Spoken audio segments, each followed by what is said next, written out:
प्रदेश के विधानसभा के अंदर अपना बजट पारित किया और बजट के आधार पर हमने कई प्रकार की सौगातें कई क्षेत्रों में दी। मुझे खुशी है हमारे किसानों के लिए भी 1 लाख करोड़ से ज्यादा की योजनाएं उस बजट के अंदर रखी।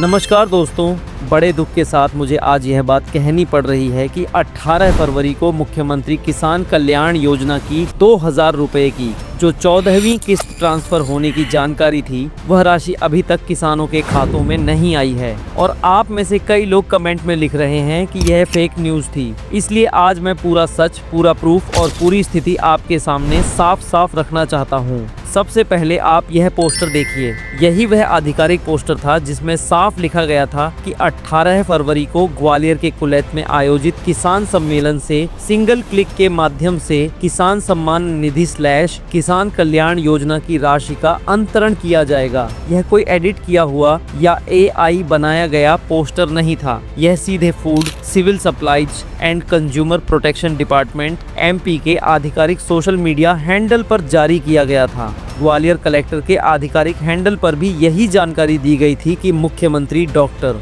मोहन यादव जी किसान सम्मेलन से किसानों के खातों में राशि ट्रांसफर करेंगे। पोस्टर के अंदर साफ लिखा था, प्रदेश के किसानों के बैंक खातों में सिंगल क्लिक के द्वारा किसान सम्मान निधि का होगा अंतरण। दिनांक 18 फरवरी 2026, स्थान कुलैत, ग्वालियर। यही शब्द लिखे थे। हमने वही शब्द आपको दिखाए, उसी के आधार पर जानकारी साझा की। हमने अपनी तरफ से कोई तारीख नहीं बनाई, कोई अंदाजा नहीं लगाया। लेकिन जैसा कि आपने देखा, कार्यक्रम हुआ, मुख्यमंत्री जी ग्वालियर आए, मंच सजा, सम्मेलन हुआ, संबोधन हुआ, लेकिन 2000 रुपए की राशि ट्रांसफर नहीं हुई। अब सवाल यह है कि ऐसा क्यों हुआ? दोस्तों, यह पहली बार नहीं है जब किसी योजना में अंतिम समय पर बदलाव हुआ हो। इससे पहले भी लाडली बहना योजना में तारीख घोषित हुई, कार्यक्रम हुआ, लेकिन राशि एक दिन बाद डाली गई। कुछ मामलों में तकनीकी कारण बताए गए। कई बार DBT भुगतान से पहले अंतिम सत्यापन होता है। अगर लाखों किसानों का डेटा अपडेट हो रहा हो, eKYC मिलान चल रहा हो या लाभार्थी सूची में बदलाव हो रहा हो, तो अंतिम समय पर भुगतान रोका भी जा सकता है। आपको याद होगा, बहुत सारे किसानों का स्टेटस हाल ही में इनएक्टिव दिखने लगा था, जबकि पहले एक्टिव था। इसका मतलब है कि कहीं न कहीं लाभार्थी सूची का पुनः सत्यापन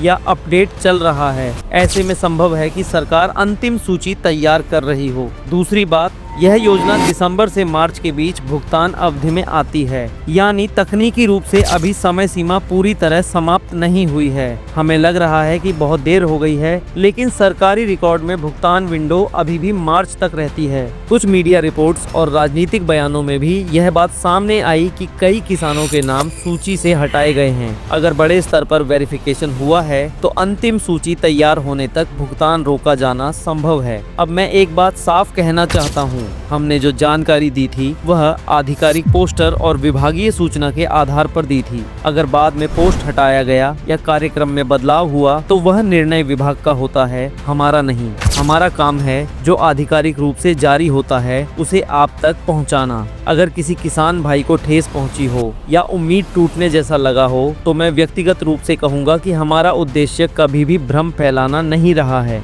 हमारा उद्देश्य केवल सही और उपलब्ध आधिकारिक जानकारी आप तक पहुंचाना है। योजना बंद नहीं हुई है। बजट में भी इस योजना को जारी रखने की बात कही गई है, केवल भुगतान में देरी हुई है। जैसे ही नई आधिकारिक अपडेट आएगी, तारीख, कारण या नई घोषणा, हम सबसे पहले आपको बताएंगे। आपसे निवेदन है, अफवाहों पर भरोसा न करें, आधिकारिक घोषणा का इंतजार करें और अगर अभी तक पैसा नहीं आया है तो 1 से 2 दिन और देखें। साथ ही अपना स्टेटस, eKYC और बैंक लिंकिंग जरूर जांच लें। हम हमेशा आपके साथ हैं और रहेंगे। धन्यवाद।